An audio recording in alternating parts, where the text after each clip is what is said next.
Number survive. The Extinction Protocol. Number Part 1. Countdown. Chapter 1. 5 days.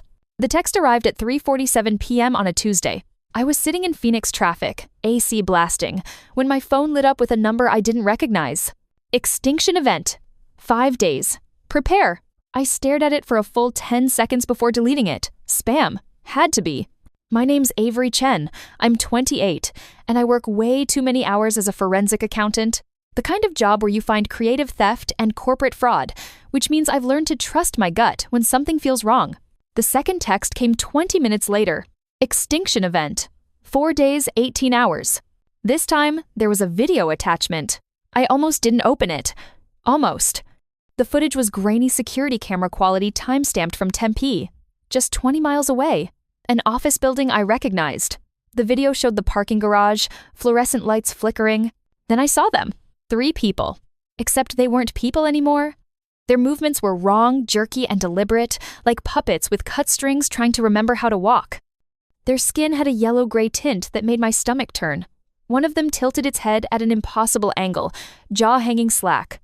The video ended. I sat in my car with the engine running, hands shaking on the steering wheel. Every logical part of my brain screamed hoax or movie viral marketing. But I've spent 5 years finding patterns in chaos, and something about this felt different. Real. I made a decision that probably saved my life. I chose to believe it. 4:30 p.m.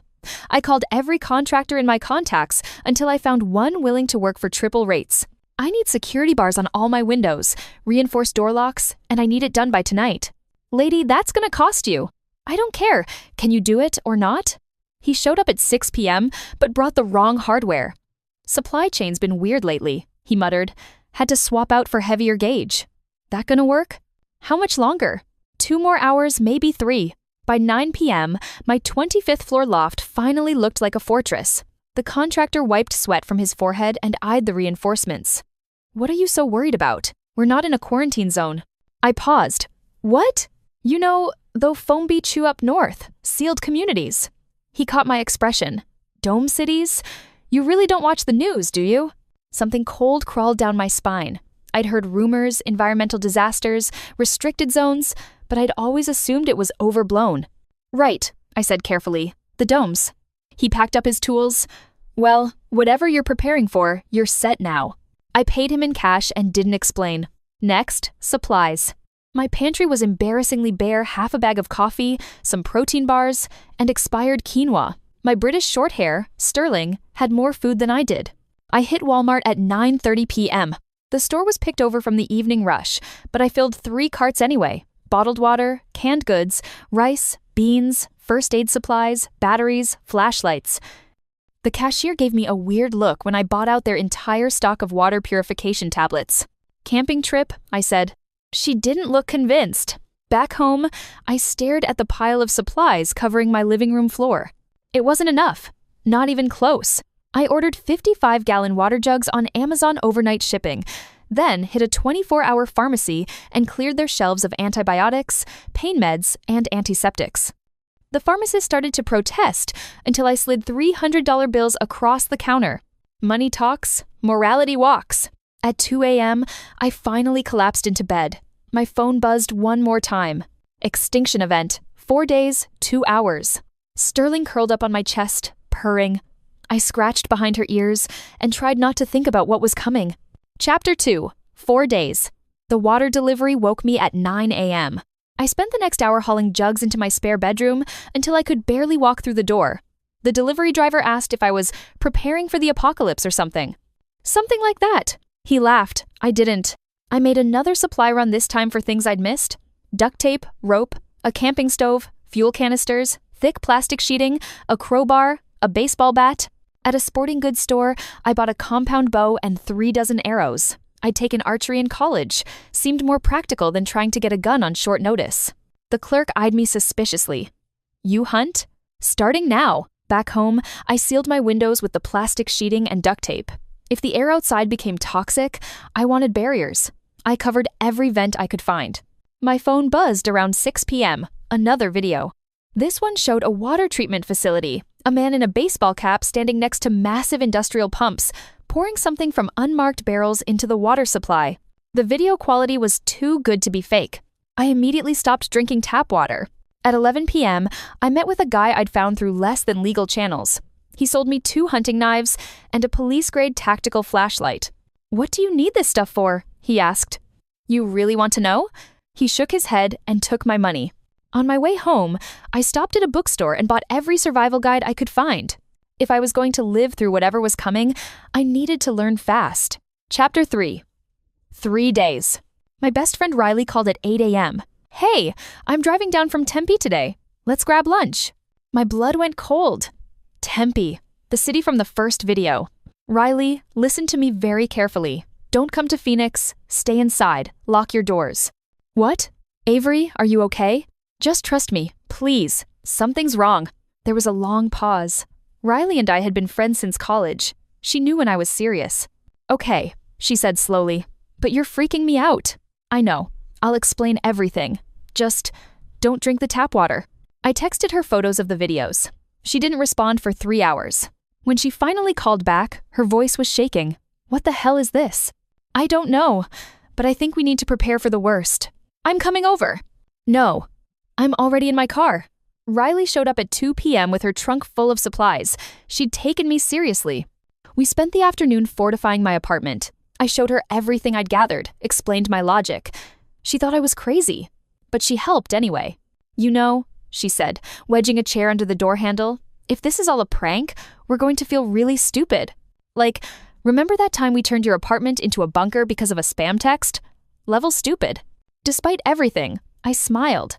That was Riley finding humor in the apocalypse. Yeah, well, better stupid than dead. Words to live by. Around 7 p.m., we were eating Chinese takeout on my couch, possibly our last restaurant food for a while, when my phone buzzed. Extinction event. 2 days, 5 hours. Riley saw my face. How accurate have these been? To the minute. She set down her chopsticks. Then we have 2 days to figure out how to survive. We didn't sleep that night. Instead, we made plans, double-checked supplies, and researched everything we could find about survival scenarios. At 3 a.m., Riley looked up from her laptop. There's chatter on Reddit. People talking about weird patients at hospitals. Organ failure with no clear cause.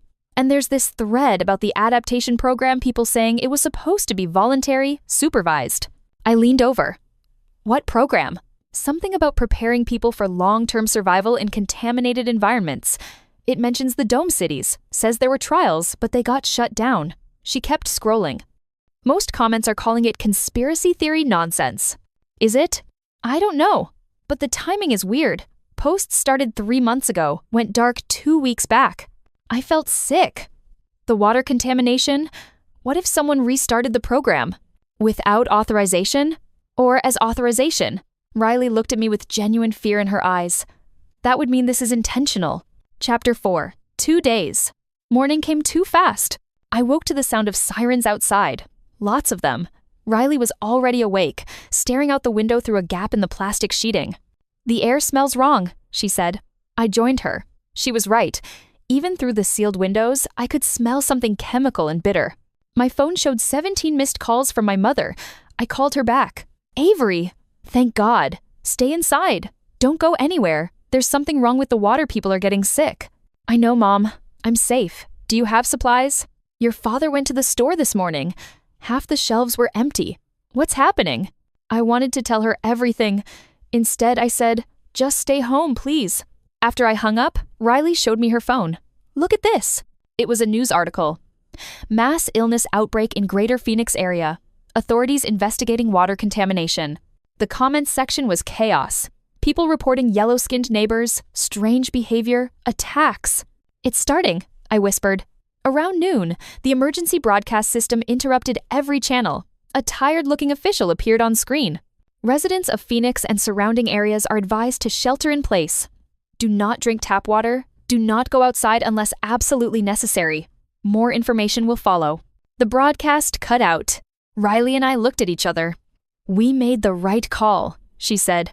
I wanted to believe her. That night, I couldn't sleep. Every sound made me jump. Around 2 a.m., I heard something in the stairwell, a wet, dragging sound that made my skin crawl. I grabbed the baseball bat and moved toward my door. "Don't," Riley hissed. She was awake too. Whatever it is, we don't open that door. The sound passed. We waited in silence for an hour. My phone buzzed. Extinction event. 1 day, 4 hours. Chapter 5. 1 day. The power went out at 6 a.m. Emergency lights kicked on in the hallway. I could see the green glow under my door. Riley and I ate a cold breakfast of granola bars and warm water. "How long do you think the emergency power will last?" Riley asked. "A day? Maybe 2? And then?" I didn't answer. Around 10 a.m., we heard screaming from the apartment below us.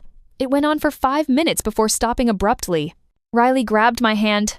Neither of us spoke. The residents' group chat exploded with messages. "Something's wrong with the Johnsons in 18B. Did anyone else hear that? I saw someone in the garage, they didn't look right. Don't open your doors." At noon, the emergency broadcast returned. "This is not a drill.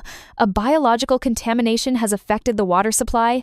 Infected individuals show signs of extreme aggression and loss of cognitive function. Military personnel are en route.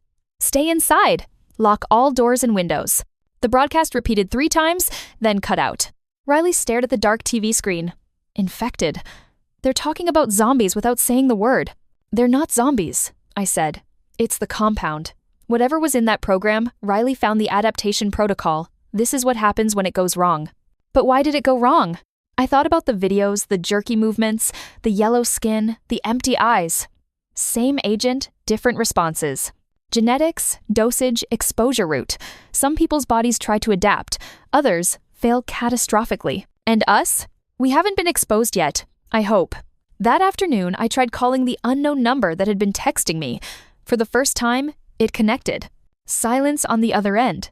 Not just quiet, absolute absence of sound, like calling into a void. "Who are you?" I demanded. "What do you want?" Nothing. Then a sound like metal scraping on metal, high-pitched, painful, and underneath it, barely audible. A rhythmic pulse, like a heartbeat slowed down and amplified. Riley grabbed the phone and hung up. "What the hell was that?" she gasped, rubbing her temples. My head was pounding. I don't know, but it felt like a signal? A signal for what? We didn't have to wait long to find out. That night, we didn't turn off the lights. We sat on the couch, weapons close, and waited. At 11:47 p.m., my phone buzzed one last time. Extinction event. 13 minutes. Protocol activation imminent. Riley squeezed my hand. "Whatever happens, we survive. Okay?" "Okay." We watched the minutes tick down. At midnight exactly, every phone in the building started ringing at once. And then we heard it that same metallic pulse from the phone call, but amplified 1,000 times. It seemed to come from everywhere, the walls, the air, inside our own heads. Riley clamped her hands over her ears. "Make it stop." It lasted exactly 1 minute. When it ended, the silence was worse. Then, the screaming started. Number part 2, Extinction. Chapter 6, Day 0. The screaming started at 12:01 a.m. Not from our building. From outside. All around us, a chorus of pain and terror that rose and fell like sirens. Riley and I ran to the window and carefully pulled back the plastic sheeting. The sky was wrong. Blood-red clouds churned overhead, lit from beneath by a sickly orange glow. The streetlights were all out, but I could still see movement in the darkness below. People! Dozens of them! They moved wrong, stilted, and jerking, like their bodies had forgotten how joints worked. Some stood perfectly still, heads tilted back, as if still listening to that pulse. Others dragged themselves forward with single-minded purpose. One of them looked up.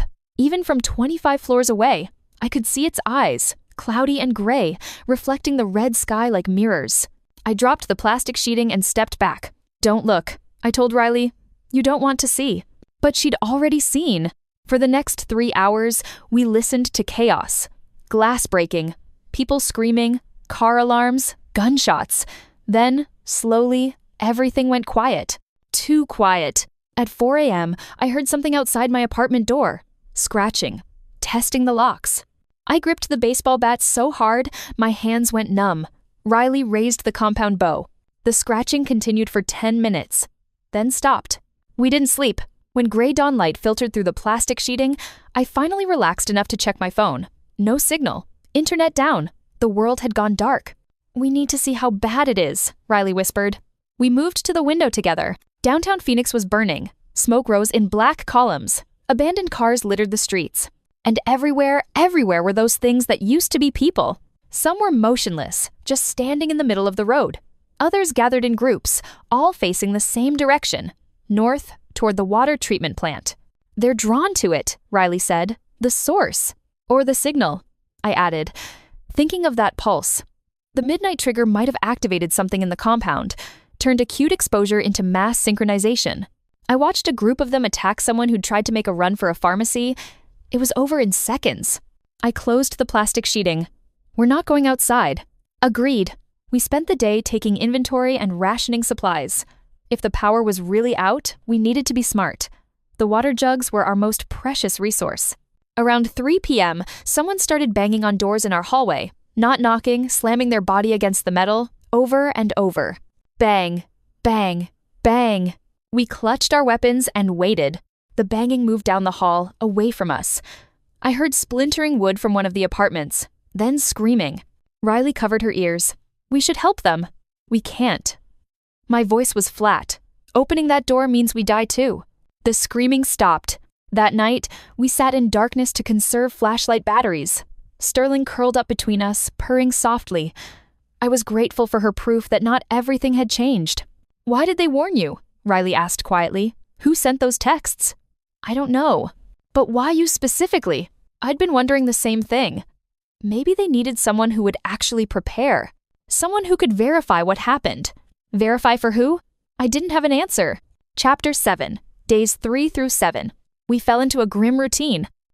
The infected, because I couldn't think of a better word, operated on predictable patterns. During the day, they were slow, almost dormant. At night, they became more active, more aggressive. And always, they were drawn north toward the water treatment plant. On day 3, Riley grabbed my arm while we were watching from the window.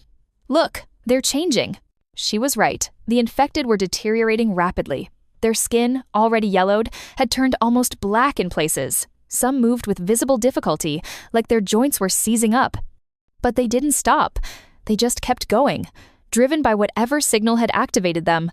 Same compound, different host responses. I muttered. Their bodies can't sustain the changes. They're burning out. How long? I don't know, but we might be able to wait this out. That afternoon, a helicopter flew over the first sign of organized response we'd seen. It circled the water treatment plant 3 times, searchlights cutting through the smoke, then flew away. Military? Riley asked. Probably running reconnaissance, trying to figure out what the hell happened. Around midnight, we heard an explosion. The ground shook. Looking north, we saw flames rising from the treatment plant, a massive fireball that turned night into day for a few seconds. They're trying to destroy the source, I said. Will it work? I thought about the infected outside, the compound already in the water table, the midnight pulse that had synchronized them all. I don't think so. Riley started coughing that night, just a few dry hacks that she waved off as dust from the sealed apartment. But I'd been watching her carefully. She was drinking more water than usual. Her hands trembled slightly when she thought I wasn't looking. I didn't push. Not yet. On day 7, she couldn't hide it anymore. I woke to find her in the bathroom, staring at herself in the mirror by candlelight. What's wrong? I asked, though I already knew. She turned to me, and in the flickering light, I saw tears on her face. My gums are bleeding, she whispered, and I have this rash. I felt like I'd been punched in the stomach. Since when? 2 days ago. I thought it was nothing, just stress, but it's getting worse. I pulled her into the living room and checked her over with a flashlight. The rash was on her arms and neck, red and angry looking. When I pressed on her abdomen, she winced. Pain? She nodded. All the symptoms from the early reports, bleeding gums, rashes, organ distress. It's the compound, I said. Something we missed. A contamination vector before we sealed everything. Or maybe just being this close to the source is enough. How long do I have? The question hung between us. I don't know, but you're not turning into one of them. The acute failures happen in hours. You're 3 days in and still thinking clearly. That means your body is trying to adapt. But what if it can't? I held her hand. Then we'll figure it out. Together. Riley smiled, but it didn't reach her eyes. You know what's funny? If I'd just stayed in Tempe like you said, you'd probably be dead. At least here. We have supplies. We have a chance. Do we? I wanted to say yes, but I didn't know anymore. Chapter 8. Day 10. Riley was dying. Over the next 3 days, I watched her deteriorate. She slept more, ate less. Her skin took on a yellowish tint that made me feel sick with dread.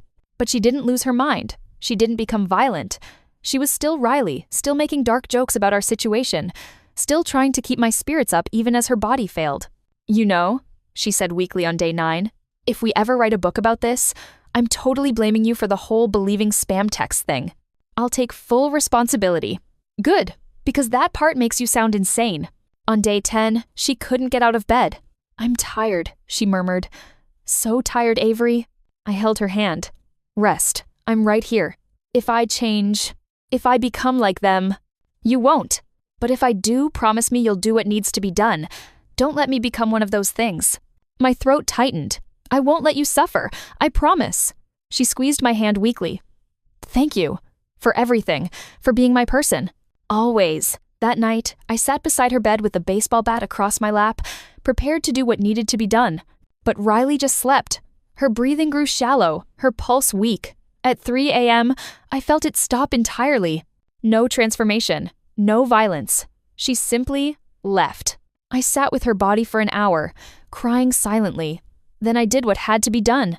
I wrapped her in sheets and moved her to the spare bedroom with the water jugs. I locked the door from the outside, unable to face the thought of a more permanent solution. Then I sat on the floor in the hallway and stared at nothing. Sterling rubbed against my leg, meowing softly. I was alone. Number Part 3. The Source. Chapter 9. The Decision. Grief makes you numb. I went through the motions for days. Eating, drinking, sleeping. But I felt hollow. Riley had been the reason I kept fighting. Without her, what was the point? The infected were still outside. Fewer than before, many had collapsed, their bodies finally giving out. But new ones appeared sometimes, freshly changed, still wearing business suits or yoga pants. The contamination was still spreading. On day 15, I made a decision. I was going to find whoever sent me those texts. They'd known this was coming. They'd warned me specifically. They'd activated the protocol at midnight. I was sure of it now. That pulse had been a trigger signal. They owed me answers. I spent 2 days preparing. I filled a backpack with supplies, water, food, weapons, first aid. I strapped on the tactical flashlight and both hunting knives. I tested the compound bow until I could hit a target at 20 feet. My Explorer was still in the parking garage, hopefully untouched. I'd been smart enough to park it away from the main areas, loaded with emergency supplies. If I was going to die, I'd die getting answers. I left at dawn, when the infected were slowest. The hallway was a nightmare, dark, reeking of decay. I found 3 bodies neighbors I'd nodded to in the elevator. I tried not to look at their faces. The stairwell was worse. More bodies, bloodstains, evidence of violence everywhere. I kept the bow drawn, moving slowly. On the 18th floor, one of them came at me. An old man, still wearing pajamas. His skin was black and peeling, his eyes milky white. I didn't hesitate. The arrow took him in the chest. He stumbled, but kept coming. The second arrow went through his throat. He collapsed. I felt nothing. The parking garage was chaos, crashed cars, broken glass, more bodies. But my Explorer was exactly where I'd left it, the emergency supplies still secure in the back. I checked the fuel gauge. 3/4 full, enough to get to the water treatment plant and back, if I was lucky. The engine started on the first try. I backed out carefully, weaving around obstacles. Then I saw them, a group of infected blocking the garage exit. 20, maybe 30 of them, all standing in formation like they were waiting for something. My first instinct was to find another way out, but there wasn't one. The other exits were completely blocked by crashed vehicles. I was going to have to drive through them. I revved the engine, building speed. The infected turned toward the sound, their movements synchronized in a way that made my skin crawl. I hit them at 40 miles per hour. The impact was sickening. Bodies flew over the hood, smashed against the windshield. I kept my foot on the gas, plowing through, not stopping. One of them grabbed onto the door handle. Its face pressed against my window, jaw working soundlessly. I swerved hard left, scraping against a concrete pillar. The impact knocked it loose. Then I was through, bursting out into blood-red daylight. The streets were worse than I'd imagined. Abandoned cars everywhere, some still running. Bodies scattered like broken dolls. And so many infected wandering aimlessly, or standing in those same synchronized groups. I drove on sidewalks, through parking lots, anywhere I could find a clear path. Twice I had to stop and move debris by hand, my heart pounding as infected drifted closer. But they didn't attack. They just watched. After an hour, I ran out of gas in the middle of an intersection. I'd known the tank wasn't full enough. I'd hoped it would be. The plant was still 3 miles away. I grabbed my backpack and started walking. Chapter 10. The Source. The walk took 4 hours. 4 hours of navigating through apocalyptic streets, hiding from groups of infected, moving from cover to cover. My legs burned. My shoulders ached from the weight of the backpack. But I made it. The water treatment plant was a crater. The military had bombed it, that much was obvious. But something was still there in the center of the devastation. A structure, half buried in rubble, clearly designed to survive exactly this kind of assault. A bunker. Around it, hundreds of infected stood in concentric circles, all perfectly still, heads tilted back. Waiting. I pushed through them carefully. None attacked. None even seemed to notice me. It was like they didn't see me as separate from them. In the center of the crater, I found the door. Heavy steel, military grade. And it was ajar. I descended into darkness. Flashlight in one hand, knife in the other. The bunker was a research facility. Sterile white walls, sophisticated equipment, computer stations still running on backup power. Everything labeled with the logo of something called the Adaptation Initiative. And in the center of the main room, I found her. A woman in a white lab coat, sitting at a terminal, typing frantically. She didn't look up when I entered. "You came," she said quietly. "I wondered if you would." "Who are you?" I demanded, raising the knife. She finally turned to face me. She was young, maybe 30, with dark circles under her eyes and a desperate intensity that made my skin crawl. But what shocked me was the name tag on her coat. Dr. Sarah Chen. Chen. My last name. "Family," I said slowly. "We're related." She nodded. "Second cousins. You probably don't remember me, we only met once at a funeral when we were kids, but I've kept track of you over the years. I knew your genetic profile would make you compatible." Compatible with what? The compound. The Adaptation Protocol. She gestured to the screens around her. This was supposed to help humanity. My parents, our family, spent their lives trying to solve the problem of the surface world. The toxins, the UV radiation, all the things that drove us into the dome cities. They wanted people to be able to live freely again, not trapped under artificial skies. The contractor's words came back to me. Dome cities. Environmental collapse. I dismissed it as background noise, but it had been real all along. "So, you poisoned the water supply?" I accelerated the approved timeline, she said defensively. The initiative was moving too slowly. Voluntary trials, careful monitoring, endless red tape. People were dying in the dome's overcrowding, resource wars, loss of hope. I had a working compound. I had the means to distribute it. I just needed test subjects. Test subjects. I felt rage building in my chest. You mean millions of innocent people? I needed large-scale data. The compound works. Avery, it really does. But the optimal dosage, the exposure triggers, the genetic markers for successful adaptation, I couldn't determine those from 50 volunteers in a lab. I needed population-level testing. You created monsters. I created evolution. Her voice cracked. Do you understand what it means to adapt? To survive conditions that would kill baseline humans? Some of the infected, the ones who turned violent, those were acute organ failures. Wrong dosage, wrong genetics. But others. She pulled up data on her screen. Others are adapting successfully. Slower metabolisms, enhanced resilience, altered brain chemistry. They'll survive in conditions that would kill you or me. Riley died. Dr. Chen's expression softened. I know. I'm sorry. Her profile showed 73% compatibility. I thought she'd make it. You thought I couldn't even finish the sentence. What gives you the right to play God? I'm not playing anything. I'm trying to save humanity from extinction. The surface world is dying. The domes are failing. We needed a solution, and I gave us one. By killing millions. By saving billions. She stood abruptly. Yes, the transition is brutal. Yes, people are dying. But the ones who adapt will inherit a world they can actually live in. They'll be the foundation of a new humanity. I stared at her, this woman who destroyed everything.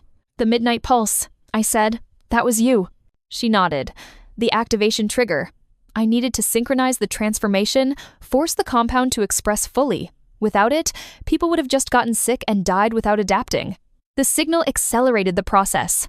And the texts?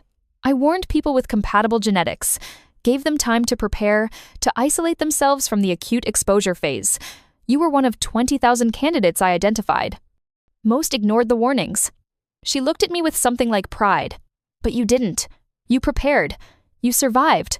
Exactly like I knew you would. My hands were shaking. So, what now? You pat yourself on the back for designing a better apocalypse? Now I need your help. I laughed bitterly. My help? You adapted successfully without acute exposure. Your genetic profile could be the key to creating a refined version of the compound, one that doesn't cause organ failure in incompatible subjects. We could still save people, Avery. We could make this transition less painful. Less painful. I raised the knife. You don't get to fix this. You don't get redemption. Dr. Chen's eyes widened. Wait, please. You want to know why I'm still standing here instead of putting this knife through your throat? Because you're better than me? She said quietly. No, because Riley was better than me, and she'd want me to try. I lowered the knife slightly. So I'm going to give you one chance to tell me something useful. Is there a cure? Can you undo this? She hesitated, then nodded. The modified compound I was developing. It could reverse the acute failures, restore cognitive function to the infected. But I need compatible genetic material to complete it. Your blood, specifically. And if I refuse, then the research dies with me. All those people, everyone who suffered, it'll be for nothing. I looked at her for a long moment, this monster wearing my family's name. Then I heard it.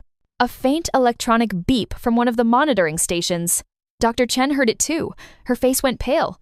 No, that's not possible. What? She ran to the terminal, typing frantically. Subject R4472. That was your friend, Riley. My heart stopped. She's dead. I was there. Her body shut down, but the compound kept her brain activity going. She's been in a coma state, but, doctor. Chen looked at me with genuine shock. Her cellular adaptation is accelerating. She's not dead, Avery. She's transforming. I grabbed her arm. Show me. The screen showed a map with dozens of dots active subjects, their vital signs streaming in real time. And there, in my building, on the 25th floor, was a blinking green dot. Riley, still alive. If you're lying to me, I'm not. I swear. But we need to get her here quickly. If her transformation completes without intervention, she might wake up but not be herself. The longer she's unmonitored, the more likely her higher cognitive functions deteriorate. I stared at the woman who destroyed the world, and I made a choice. Help her, I said. Do whatever it takes to bring her back, and then we talk about your cure. Dr. Chen nodded. I'll need time to prepare the equipment. How long will it take you to retrieve her? I thought about the 3-mile walk, the infected, the obstacles I'd already overcome. I'll be back before dawn.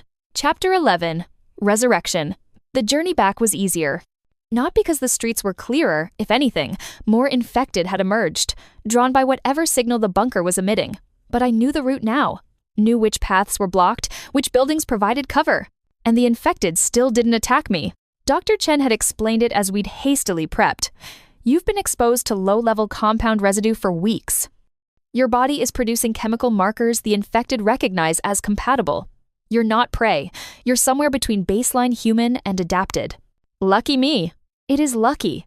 Most compatible candidates would have been killed by opportunistic infected before their markers fully developed.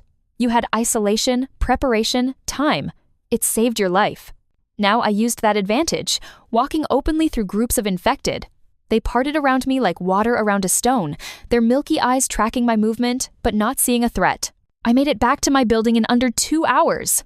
The elevator was dead, of course. I took the stairs, my legs screaming in protest. By the time I reached the 25th floor, I was gasping.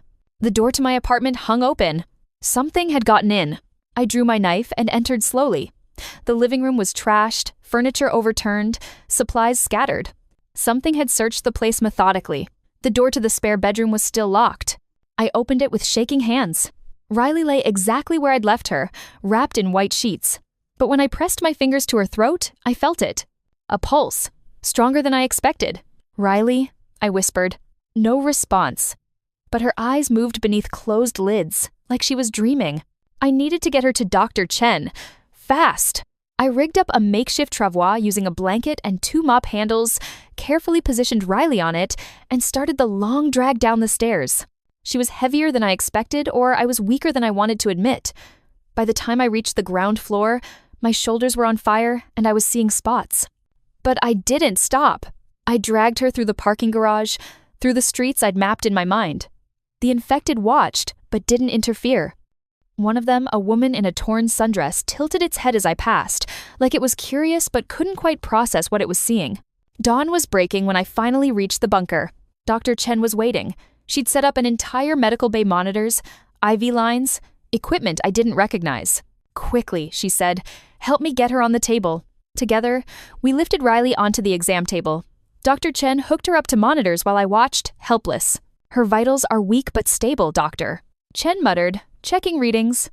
"Cellular adaptation is at 67% completion. Higher cognitive function preservation looks good, better than I expected." "What does that mean?" "It means if we intervene now, we can guide the adaptation toward restoration rather than deterioration. She'll wake up, and she'll be herself?" Dr. Chen hesitated. "I think so, but the compound changes people. Not just physically, neurologically. She might be different, enhanced in some ways, altered in others. Will she remember me? Core memories should be intact. Emotional bonds, personality framework, those are deeply rooted. But some details might be fuzzy, and she'll have new capabilities. Enhanced sensory processing, altered pain response, things like that." I stared at Riley's still face. "Do it." For the next 12 hours, I watched Dr. Chen work. She administered compounds through IVs, monitored brain activity, made adjustments I couldn't follow. The bunker's equipment hummed softly, keeping Riley stable, guiding her transformation. Around hour 10, Riley's eyes opened. "Avery?" Her voice was a rasp, but it was her. "I'm here." I grabbed her hand, tears streaming down my face. "You're okay. You're going to be okay." She looked confused, disoriented. "What happened?" "I remember being sick, and then nothing." "What I did?" "You were dying, but you adapted. Your body figured out how to process the compound." Riley's eyes found Dr. Chen across the room. "Who's that?" It's complicated.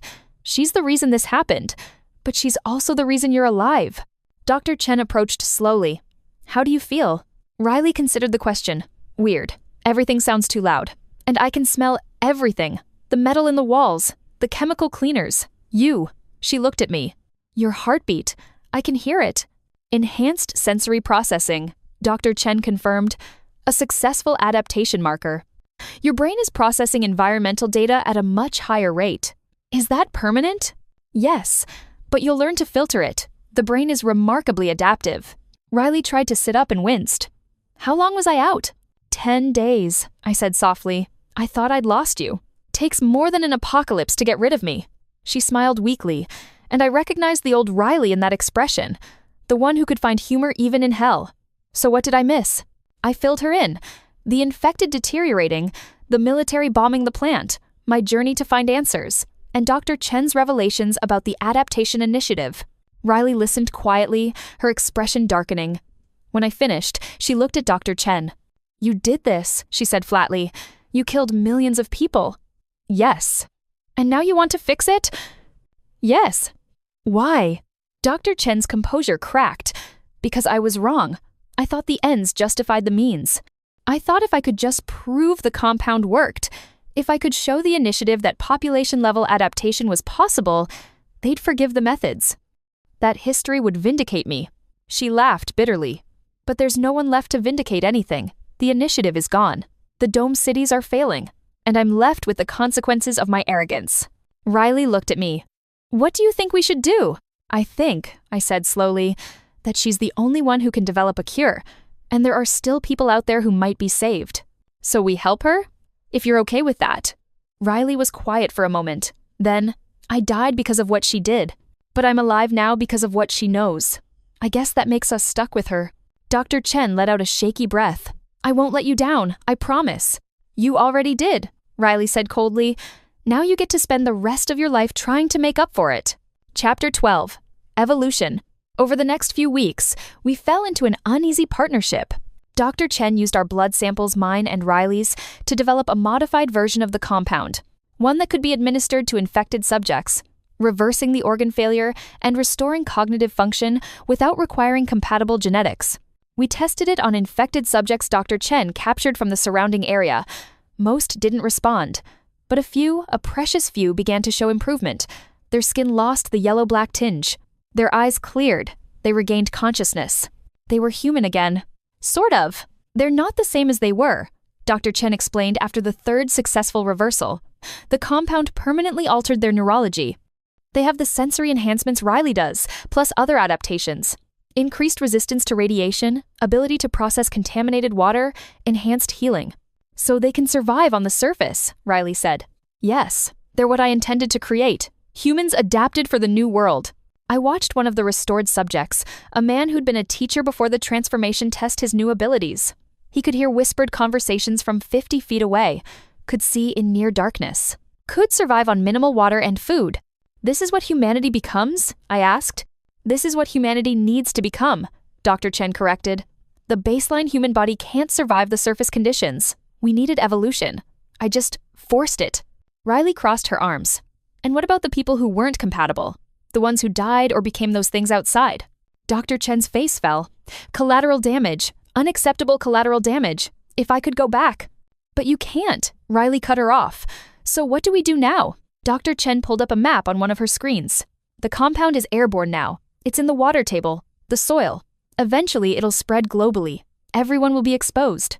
So the whole world will go through this? I felt sick. Not necessarily. With the modified compound, we can guide the adaptation. Create safe zones where people can receive controlled doses. Prevent the acute failures.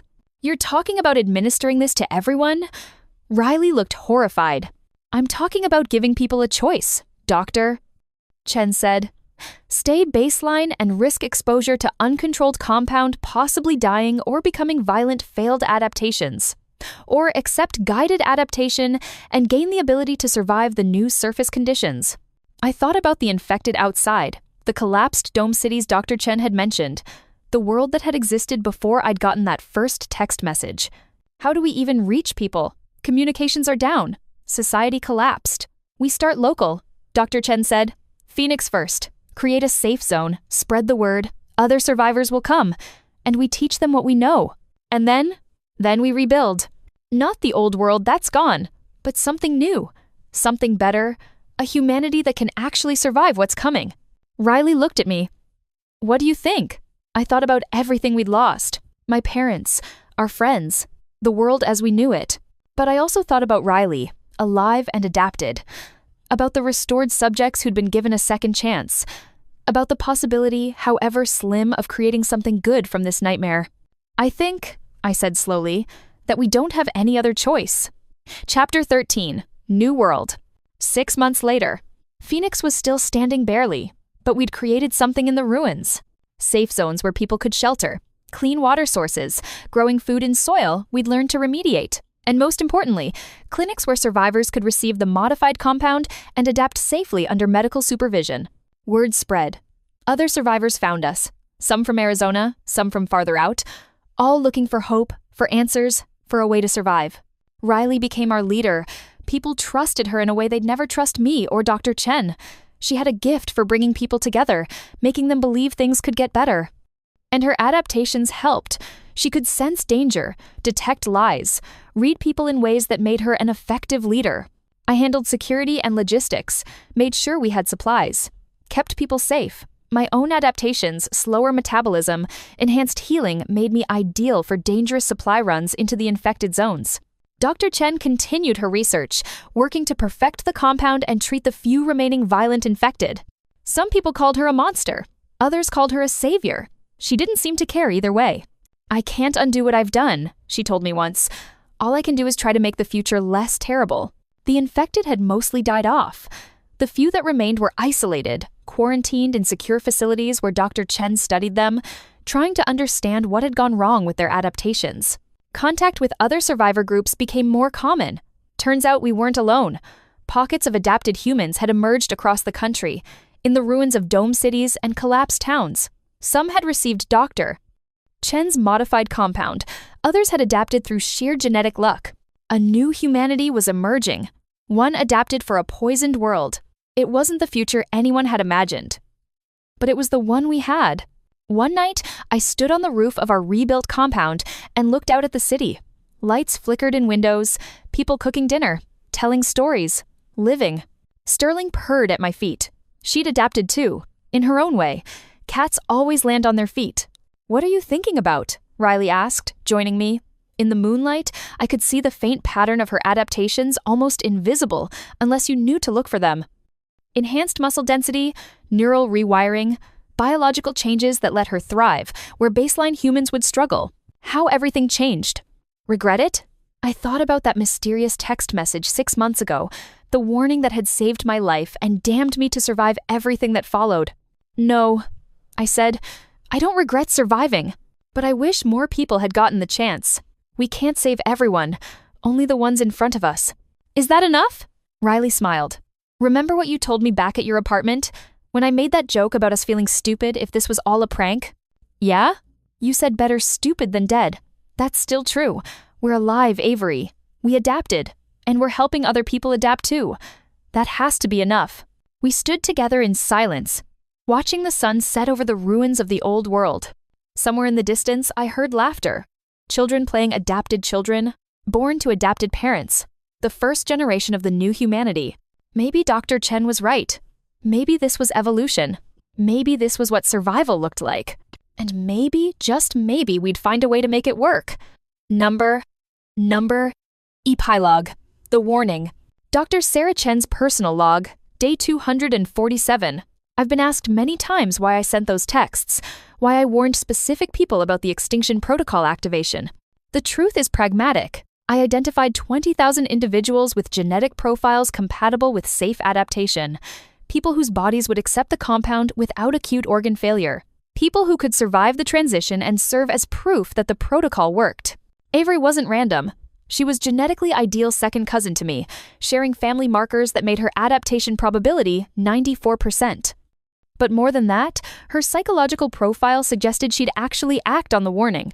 Most people dismiss impossibilities. She investigates them.